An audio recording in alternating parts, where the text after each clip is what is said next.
اللہ رب العالمین نے مومنین سے کہا یا ایھا الذین آمنوا لا تقولوا راعنا، ایسا جملہ نہ کہو جو یہودیوں نے کہا راعنا، وقولوا کہو انظرنا، ہماری طرف دیکھیے۔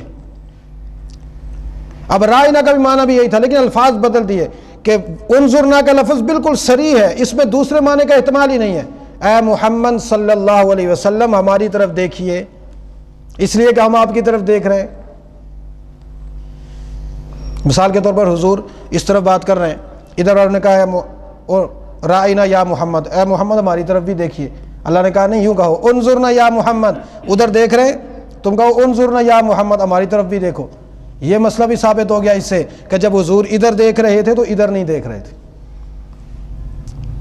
جب سامنے دیکھ رہے تھے تو پیچھے نہیں دیکھ رہے تھے۔ معلوم ہوا کہ حضور جدھر دیکھتے ہیں ادھر سے ہی نظر آتا ہے، جس طرف آپ کی نگاہ نہیں مڑتی وہاں سے نظر بھی نہیں آتا۔ عقیدہ ہے، اور یہی اہل سنت والجماعت کا ہے۔ حضور علیہ السلام جو نظر آتا تھا وہی ہے، جس طرف حضور نہیں دیکھتے تھے۔ ہاں کبھی کبھی معجزے کے طور پر، جیسے حدیث میں ہے نماز پڑھ رہے تھے حضور علیہ السلام نے فرمایا کہ میں پیچھے بھی دیکھ رہا تھا۔ کبھی کبھی معجزے کے طور پر خرق عادتاً حضور علیہ السلام سامنے دیکھتے ہیں بیک نہیں دیکھ سکتے، دائیں دیکھ رہے ہیں بائیں نہیں دیکھ سکتے، لیکن معجزے کے طور پر کبھی اللہ آپ کو دکھلا دیں تو اس کا انکار نہیں، یہ نبی علیہ السلام کا معجزہ ہے۔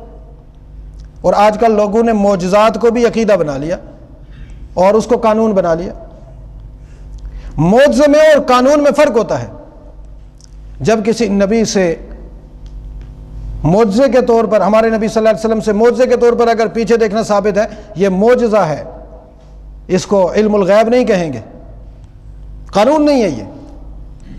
اور کبھی کسی وقت مخصوص وقت کے لیے، تھوڑے سے وقت کے لیے دکھلا دیا، تو اسی لیے صحابہ کرام نے کہا انظرنا، ادھر دیکھ کر بات کر رہے ہیں ہماری طرف بھی دیکھ لیجئے۔